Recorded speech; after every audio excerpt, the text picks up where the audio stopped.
Good afternoon, guys. Welcome back to my channel.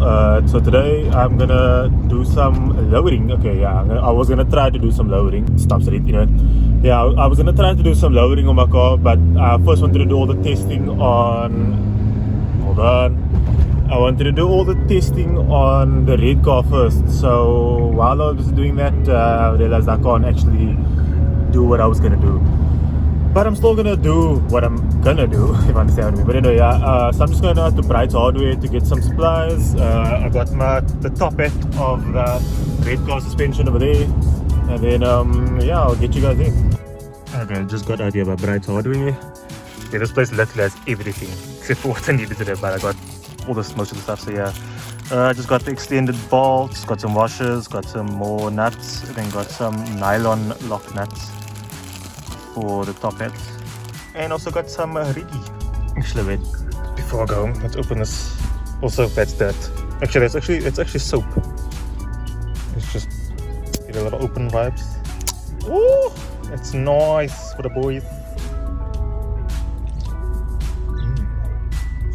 My new addiction. This one is definitely going to be one for the pop-up owners, because I think I speak to everybody when they lower their pop-up, it probably knocks a lot when you take turns and stuff. Yeah, I got my shocks shortened already, but because my shocks are very old, it still knocks. So this should maybe extend it travel just a little bit more before I get like newer shocks and stuff. So yeah.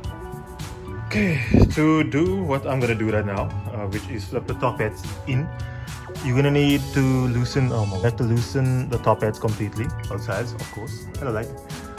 So this is a 17 bolt, and that is it's a 14 bolt. But to loosen this one, you're gonna need a 6 Allen key. But I'm gonna show you all of it now, and then yeah. But I'd suggest doing that while the car's on the ground, so that it makes it a lot easier for you. So I'm gonna do that now while it's on the ground. Loosen the wheel nuts, and then yeah.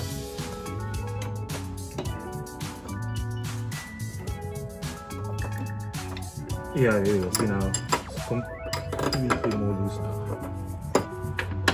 Just to break this loose. I don't have these loose.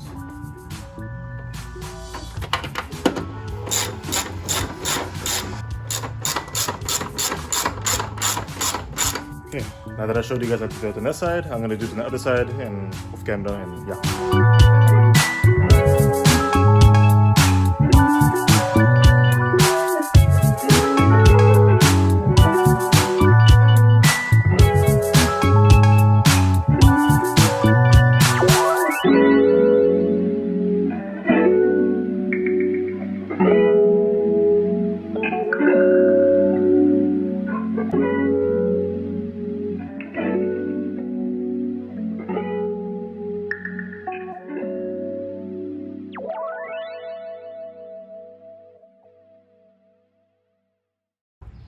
Once you loosen this bolt in the middle, the shock bolt, once you loosen that bolt, the top hat should come off fairly easily.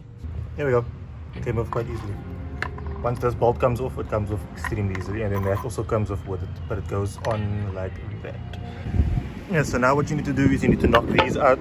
You need to knock these studs out, all the way out, and then you need to replace them completely.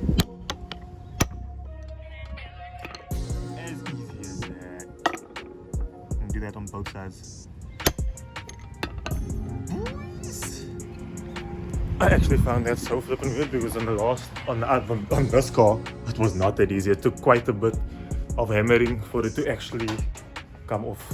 But anyway, okay, so what I'm going to do now, basically what I did was I put this bolt through the hole with the washer on, and then I threaded another washer on top there with a bolt and another bolt, just for it to sprace out. But obviously I'm going to show you that right now. I don't think all the washers are really needed, but I'm going to put it there anyway. So yeah. So what you're going to do is you're going to use one of these, put it in at the bottom. It's a 17. I took a 17, yeah. So just put it in at the bottom, and then you just tighten this from the top.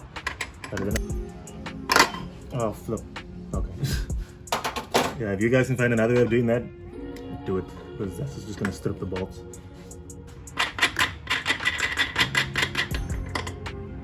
Because it's a lot higher. Also, if your shock is shorter, or not shorter, but like stuff deep inside there, then you can also just use a jack with a plank on the ball joint just to get it up here, because it wouldn't have lined up properly. But I checked these, we're gonna tighten them down, and now they came loose. So yeah, this just needs to be threaded on the side.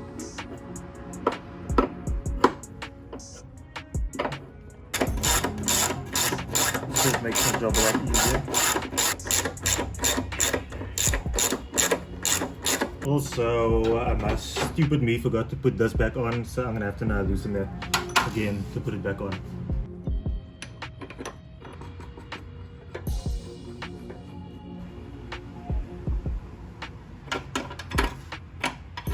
Just a tip. Yep, so now I got it on, and you can see it's nicely sprayed. Let me just wipe the fingerprints off, or not, I'll just leave that there then. Anyway, nicely sprayed, it looks a lot cleaner, and the dust cover is off, so hopefully nothing happens. But yeah, so that's it.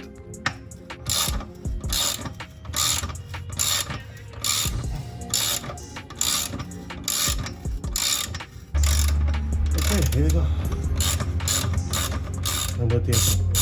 So, okay, you definitely cannot see so clearly, but I apologize. But this is the bolt that you gotta loosen to lower the car. If you take it all the way out, it drops flat to the ground basically. I've never done it before, but that's what I'm gonna see now. With both torsion bar adjuster bolts, with both adjusting bolts out. This is my first time seeing what it's gonna look like on the ground. Oh, you nuts, guys! Hold on. Oh my flip! Look at this! I'm gonna pull the car out now, just so we can get a better view of it. But yo, I wish I could leave it like this.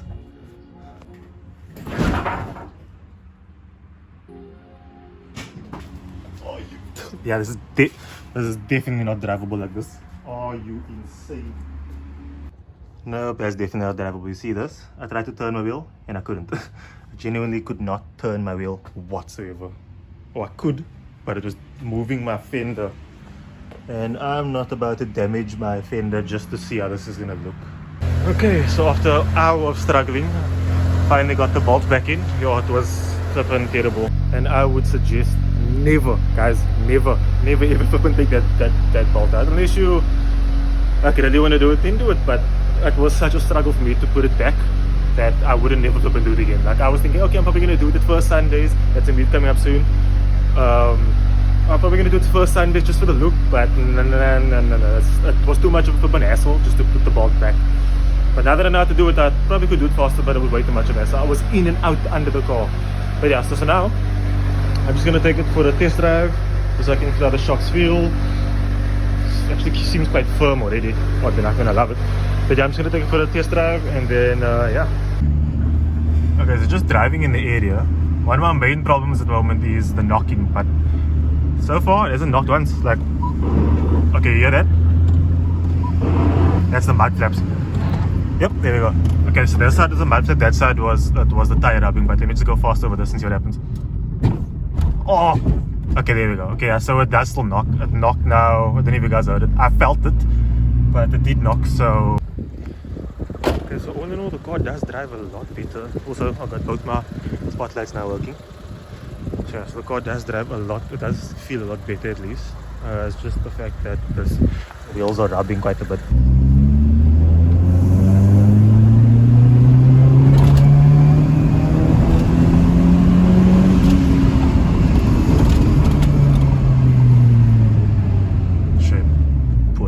So I did one more adjustment and that's the verdict. There's still a tiny little gap, but that's as far as I'm comfortable as loosening that bolt, because I don't want that bolt to shoot out while I'm driving or anything. Not that it might actually be a possibility, but that's the other side. Yeah, so before I ended the video, I just wanted to show you guys the starter, because this is the starter I want to put in my car. Yeah, that's a little rattle, but that's the tap. It's the bearing knock noise you won't be able to hear right now because it's too low. But yeah, And yeah, guys, that's the end of the video. I am very happy with the progress that we got today. It's nice and low, a lot lower than it used to be. And now the top it's inside. If you guys enjoyed today's video, please like and subscribe. And yeah, I'm just gonna continue getting better at this. So see you guys in the next one. Cheers.